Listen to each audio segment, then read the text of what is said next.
আসসালামু আলাইকুম।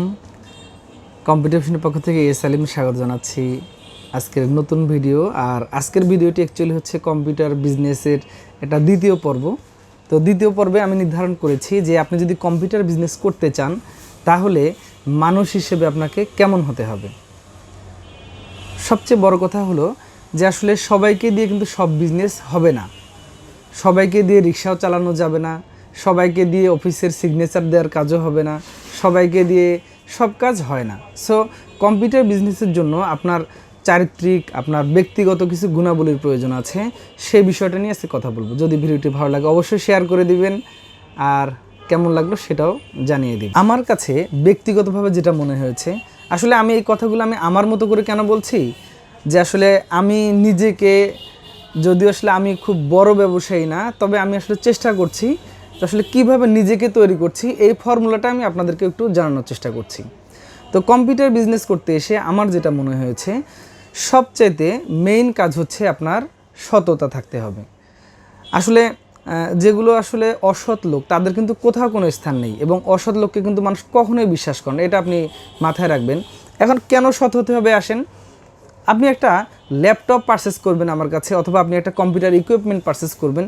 কম্পিউটারের জগতে এই বিজনেসে এসে আমি এটা যেটা দেখেছি, যে এখানে যদি বলি যে কপি প্রোডাক্ট, যদি বলি যে 2 নম্বর প্রোডাক্ট, যদি বলি যে দুনিয়ার ভেজালের যাবতীয় যে প্রোডাক্টগুলো আছে, এগুলো কিন্তু কম্পিউটার বিজনেসের মধ্যে সবচাইতে আমার কাছে বেশি মনে হয়েছে। অন্যান্য বিজনেসেও আছে, তবে কম্পিউটার বিজনেস করতে এসে মনে হচ্ছে যে এখানে এই জিনিসগুলো অনেক বেশি হয়। এখন ব্যাপার হলো যে যদি আপনি আপনার কাস্টমারের কাছে সৎ হতে না পারেন, ধরেন আপনার কাস্টমার আপনাকে খুবই অগাধ বিশ্বাস করে যে আপনি তার কাছে একটা র্যাম কিনবেন, অরিজিনাল র্যাম, সে তার আকাঙ্ক্ষা হচ্ছে অরিজিনাল র্যাম কিনবে, সে বাজেট নিয়ে তার কোনো সমস্যা নেই, কিন্তু অরিজিনাল র্যামটা কিনবে। কিন্তু আপনি আপনার প্রফিটের আশায় যদি আপনি তাকে 2 নম্বর জিনিসটা ধরিয়ে দেন, তাহলে কিন্তু আপনি এখানে সৎ থাকতে পারলেন না। আপনি হয়তো সাময়িক একটু প্রফিট করলেন, একটা সময় যে দেখা যাবে যে আপনার রিপুটেশনটা অনেক খারাপ হয়ে যাবে। ওই লোকটার সামনে কোনো দিন যদি প্রুভ হয়ে যায় যে আপনি তার সাথে এইরকম একটা 2 নম্বরের কাজ করেছেন, তাহলে কিন্তু উনি কখনোই আপনার কাছে আসবে না, ইভেন আরও 2-4-5টা লোককে উনি নেগেটিভ করে ফেলবে। সো যেহেতু কম্পিউটার বিজনেসটা অনেক বিশ্বাসের বিজনেস, প্রথম কাজ হচ্ছে আপনাকে একজন সৎ মানুষ হতে হবে। আপনি যদি সৎ মানুষ না হতে পারেন, তাহলে আপনি কম্পিউটার বিজনেস করে আগাতে পারবেন। আপনি হয়তো একটু প্রফিট করতে পারবেন, ইনস্ট্যান্ট 2 নম্বরই করে চিটিং করে প্রফিট করতে পারবেন, হয়তো ইনস্ট্যান্ট আপনার একটা অর্থ হয়ে যাবে, কিন্তু আপনার সম্মান হবে না। সবচেয়ে বড় কথা যে কম্পিউটার বিজনেস হচ্ছে একটা সম্মানের বিজনেস। এখানে দেখবেন যে আপনি একটা কম্পিউটার বিজনেস করছেন, অন্তত যত অন্যান্য লোকজন এসে আপনাকে একটু রেসপেক্ট করে কথা বলবে, কারণ আপনাকে সম্মান করবে যে আপনি একটা খুব ভালো প্রোডাক্টের বিজনেস করেন। সো অবশ্যই আপনাকে অনেক সৎ হতে হবে। দ্বিতীয়ত আরেকটা যেটা আমার কাছে মনে হয়েছে, যে কম্পিউটার বিজনেসের আরেকটা বড় যোগ্যতা হচ্ছে কমিটমেন্ট। অর্থাৎ আপনি যদি কথার সাথে কাজের মিল না থাকে, আপনি যদি কথা দিয়ে কথা না রাখেন, তাহলে মানুষ আপনাকে কখনোই বিশ্বাস করবে না, আপনার কম্পিউটার বিজনেস করার কোনো যোগ্যতা নেই। যাদের কমিটমেন্ট ভালো, শুধু এটা কম্পিউটার বিজনেস নয়, যে কোনো ধরনের বিজনেসে দেখবেন যে যাদের কমিটমেন্ট ভালো, যারা জেনুইন কথা বলে, ইভেন যাদের কথার সাথে কাজের মিল থাকে, তাদের কাছে মানুষ যেতে চায়, ভাবে যে আসলে আমি যদি অমুকের কাছে যাই, অমুক প্রতিষ্ঠানে যাই, ওই প্রতিষ্ঠানের ম্যানেজমেন্ট বা ওই প্রতিষ্ঠানের সিস্টেমটা খুবই ভালো, ওনাদের কমিটমেন্ট ঠিক আছে। আপনি ধরেন একটা মানুষকে বলেছেন যে এই জিনিসটা আপনি রিপ্লেস ওয়ারেন্টি পাবেন, সো আপনাকে রিপ্লেস ওয়ারেন্টির একটা এই কমিটমেন্টটা রক্ষা করতে হবে। ধরুন আপনি কম্পিউটার বিজনেস করছেন, আপনি বড় প্রতিষ্ঠান থেকে যেগুলো প্রোডাক্ট কিনে আনছেন বা ইম্পোর্টারের কাছ থেকে প্রোডাক্ট কিনে নিয়ে আসছেন, কিন্তু আপনি তাদের সাথে কমিটমেন্ট ঠিক রাখছেন না। ধরেন আপনি তাকে বলেছেন যে আমি অমুক দিনে পেমেন্টটা করে দিব, আপনি তাকে পেমেন্টটা করে দিচ্ছেন না, এটা কিন্তু আপনার বিজনেসের একটা নেগেটিভ সাইড হয়ে যাবে। সো অবশ্যই কম্পিউটার বিজনেসে আপনাকে কমিটমেন্টটাতে খুবই যত্নশীল হতে হবে। কখনো যদি কম্পিউটার বিজনেসে কমিটমেন্ট ঠিক না থাকে আপনার দ্বারা এই বিজনেস কখনোই সম্ভব না। এরপরে আরেকটা যেটা আপনার চরিত্রের মধ্যে যোগ্যতা থাকবে, সেটা হচ্ছে আপনাকে কখনো প্রতারণা করা যাবে না। আপনি যদি প্রতারণা করে বসেন, তাহলে কেউ আপনাকে কখনো বিশ্বাস করবে না। কিভাবে প্রতারণাগুলো হয়, আমি এর আগের কথা তো হয়তো টুকটাক এসেছে। ধরুন আপনার একটা কাস্টমার আপনার কাছে এসেছে যে প্রোডাক্টগুলো নেওয়ার জন্য, আপনি সেটার মধ্যেই থাকেন।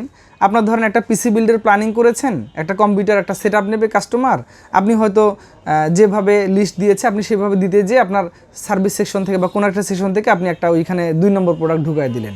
অথবা একটা কম দামি প্রোডাক্ট ঢুকে দিলেন। যেমন একটা র্যামের দাম আছে, যে একটা র্যামের দাম আছে 2000 টাকা, সেম আরও একটা র্যাম আছে যেটা ভালো মানের, কাস্টমার হয়তো চেয়েছে ওইটা, সিমিলার জিনিস, ওটার দাম হলো 2400 টাকা। আপনি হয়তো একটু অধিক প্রফিটের আশায় কী করলেন, কাস্টমারকে ওইটা চেঞ্জ করে কম দামি প্রোডাক্টটা দিয়ে দিলেন। আপনি হয়তো একটু ওভার প্রফিট করতে পারলেন, কিন্তু আপনি কাস্টমারের আস্থা নষ্ট করে ফেললেন।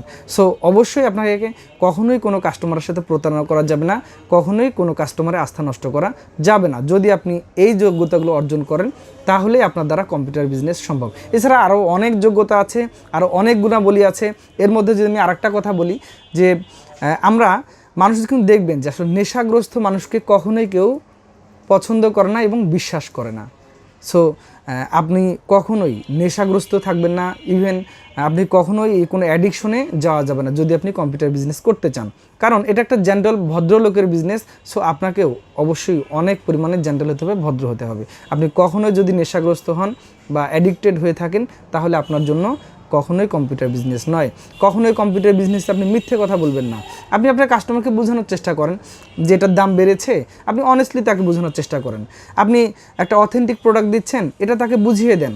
আপনি একটা ধরেন চাইনিজ প্রোডাক্ট সেল করছেন, একটা কপি মাদারবোর্ড সেল করছেন, করেন, কোনো সমস্যা নাই। কিন্তু আপনি যদি সেটাকে হিডেন করে রাখেন, অর্থাৎ কাস্টমারের সাথে প্রতারণা করার চেষ্টা করেন, তাহলে আপনি কখনোই একজন ভালো কম্পিউটার ব্যবসায়ী হতে পারবেন না। সো সর্বদাই চেষ্টা করবেন প্রতারণা, মিথ্যা থেকে দূরে থাকার জন্য। আর আপনি কাস্টমারের কাছে 2 নম্বর মালটাও বেচতে আপনার কোনো সমস্যা নেই, কিন্তু সেটা যেন অবশ্যই কাস্টমারটা জানে যে তার বাজেট কম, তার কাছে টাকা নেই, সে তার বাজেটের মধ্যে যে প্রোডাক্টটা কিনছে এটাই তার প্রাপ্য। সো এটা আপনাকে অবশ্যই বুঝিয়ে দিতে হবে। এই যোগ্যতাগুলো যদি আপনি অর্জন করেন, তাহলে আপনার দ্বারা কম্পিউটার বিজনেস সম্ভব। আরও যোগ্যতা আছে, হয়তো আমি আরও নেক্সট ভিডিওতে বলবো। যে আর কথা নয়, যদি ভিডিওটি ভালো লাগে অবশ্যই জানিয়ে দেবেন কেমন লেগেছে। আর আপনাদের কমেন্টের উপরে হয়তো নির্ভর করবে আমার পরবর্তী ভিডিওটি। সকলে ভালো থাকবেন, সুস্থ থাকবেন, কম্পিউটার বিজনেসের জন্য এই যোগ্যতাগুলো অর্জন করার চেষ্টা করবেন। আজকের মতো বিদায় নিচ্ছি, আল্লাহ হাফেজ।